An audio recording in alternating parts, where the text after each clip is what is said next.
مصطفیٰ کا خدا اور خود مصطفیٰ، مصطفیٰ کا خدا اور خود مصطفیٰ، کیوں کہوں میرا کوئی سہارا نہیں، کیوں کہوں پیارے آقا کریم صلی اللہ علیہ وسلم کو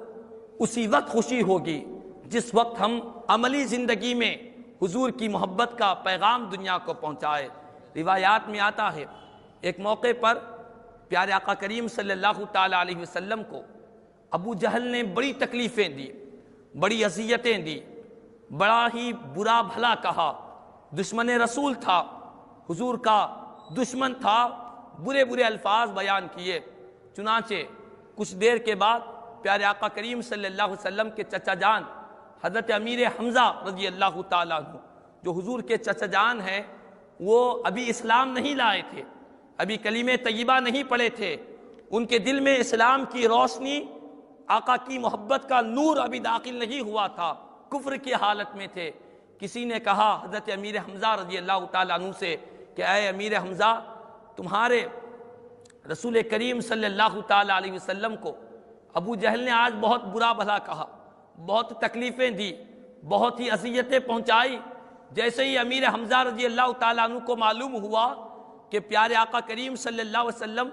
جو میرے بھائی کے بیٹے ہیں ان کو ابو جہل نے تکلیف دی، اذیت پہنچائی، تو سیدھے امیر حمزہ رضی اللہ تعالیٰ عنہ ابو جہل کے پاس گئے، اس کو ڈانٹا، اس کو جلال کے مارے اس کو مارا، اس کو برا بھلا کہا، اور ابو جہل نے جیسی گستاخیاں کی تھی اس کا جواب بھی ابو جہل کو دیا، اور سیدھے امیر حمزہ رضی اللہ تعالیٰ عنہ حضور کی بارگاہ میں حاضر ہوئے، عرض کرنے لگے کہ اے محمد صلی اللہ علیہ وسلم، میں نے ابو جہل نے جو آپ کے ساتھ برائی کی تھی میں نے اس کا بدلہ اس کو دے دیا،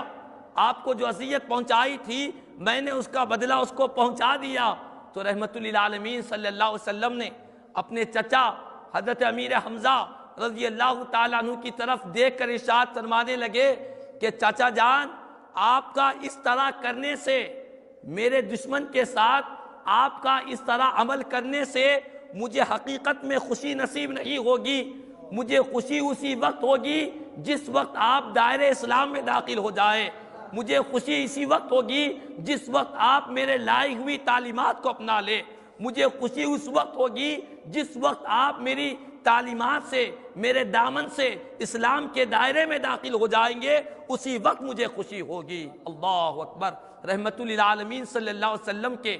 سیرت کے اس واقعے سے ہم کو یہ پیغام ملتا ہے کہ پیارے آقا کو اگر ہم حقیقت میں خوش کرنا چاہتے ہیں، حضور کو ہم حقیقت میں راضی کرنا چاہتے ہیں، تاجدار کائنات گنبد خضرا کے مکین جو گنبد خضرا میں اپنے مواجہ شریف میں آرام فرما رہے ہیں، ہم گنہگار امتیوں کو دیکھ رہے ہیں، اگر ہم چاہتے ہیں کہ رحمت للعالمین ہم سے خوش ہو جائے تو ہم کو چاہیے کہ ہم اپنی زندگی میں پیارے آقا کی تعلیمات کو اپنا لیں، حضور کے پیغام کو اپنا لیں، پیارے آقا کی سنتوں کو اپنا لیں، پیارے آقا کے اٹھنے بیٹھنے چلنے پھرنے سونے جاگنے کی سنتوں کو اپنا لے۔ رحمت للعالمین میلاد پاک کے موقع پر بڑے خوش ہو جائیں گے، ہم سے راضی ہو جائیں گے۔ تو اہم بات یہ ہے کہ ہم پہلی چیز یہ بات ذہن نشین کر لیں کہ پیارے آقا کی میلاد پاک کا مہینہ ہے،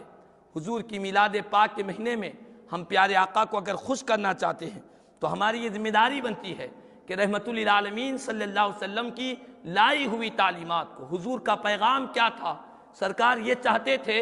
کہ میرے امتی،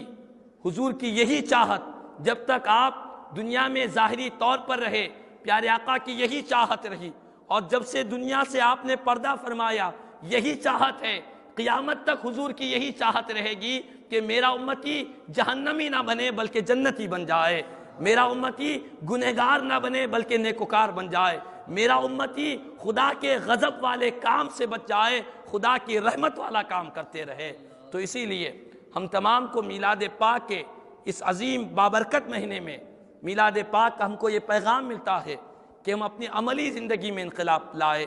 جو بھی ہم میں کوتاہی ہے، جو بھی ہم میں غلطی ہے، ہم خود اپنے آپ کا جائزہ لیں، ہم 5 وقتہ نمازوں میں کس حد تک کامیاب ہے، کس حد تک ہم 5 وقتہ نمازوں کو باجماعت مساجد میں ادا کر رہے ہیں، یہ مجھے کہنے کی ضرورت نہیں ہے، آپ کو مجھے کہنے کی ضرورت نہیں ہے، نہ مجھے آپ کو کہنے کی ضرورت ہے۔ ہر کوئی اپنے آپ کا محاسبہ کر لے، ہر کوئی اپنے آپ کا جائزہ لے کہ نمازوں کی حد تک ہم کتنے کامیاب ہیں، والدین کی خدمت کی حد تک ہمارے ماں باپ ہم سے کتنا خوش ہے، کتنا ناراض ہے، یہ ہم اپنے آپ کو جھانک کر دیکھ لے، اپنے آپ کا محاسبہ کر لے۔ اسی طرح ہم حضور کی سنتوں کو کس حد تک اپنائے ہوئے ہیں، یہ بھی ہم اپنے آپ کا محاسبہ کر لے اور اپنی زندگیوں میں انقلاب پیدا کرے۔ یقین جانیں اس انداز میں اگر ہم میلاد پاک کو منائیں گے، گنبد خضرا کے مکین ہم سے خوش ہو جائیں گے، صاحب میلاد ہم سے خوش ہو جائیں گے۔ میلاد النبی اس انداز میں منائیں گے، وہ دن دور نہیں کہ میلاد منانے والوں کو دیکھ کر غیر قوم بھی اسلام کے دائرے میں داخل ہو جائے، غیر قوم بھی کلمہ طیبہ پڑھ لے، غیر قوم بھی اسلام کے دائرے میں داخل ہو جائے۔ یقیناً یہ ہمارے لیے